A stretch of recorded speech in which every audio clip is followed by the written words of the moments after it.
कर्जमुक्ती प्रक्रियेला वेग, पात्र शेतकऱ्यांचा तपशील संकलनाची जबाबदारी बँकांवर निश्चित। राज्य शासनाने शेतकऱ्यांना दिलासा देण्यासाठी पुण्यश्लोक अहिल्यादेवी होळकर शेतकरी कर्जमुक्ती योजना 2026 जाहीर केली आहे। या योजनेचा लाभ 56 लाख शेतकऱ्यांना मिळणार आहे।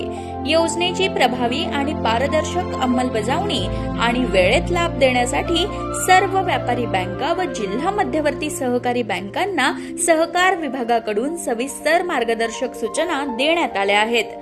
योजनेचा लाभ थेट आणि पारदर्शक पद्धतीने पात्र शेतकऱ्यांपर्यंत पोहोचवण्यासाठी बँकांकडून शेतकऱ्यांचा सविस्तर तपशील मागवण्यात येत आहे।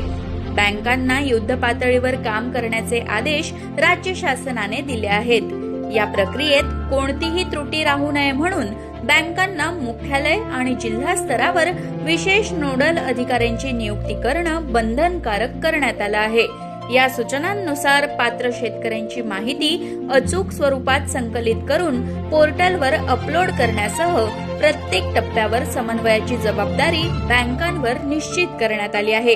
यासाठी प्रत्येक बँकेने मुख्यालय स्तरावर 2 नोडल अधिकाऱ्यांची नियुक्ती करणं बंधनकारक करण्यात आलं आहे। यापैकी एक अधिकारी योजना अंमलबजावणी समन्वयक तर दुसरा माहिती तंत्रज्ञान समन्वयक म्हणून काम पाहणार आहे। तसंच प्रत्येक जिल्ह्यात जिल्हाधिकारी व जिल्हास्तरीय समिती अर्थात डीएलसी यांच्याशी समन्वय राखण्यासाठी स्वतंत्र जिल्हा नोडल अधिकाऱ्याची नियुक्ती करण्याच्या सूचना देण्यात आल्या आहेत।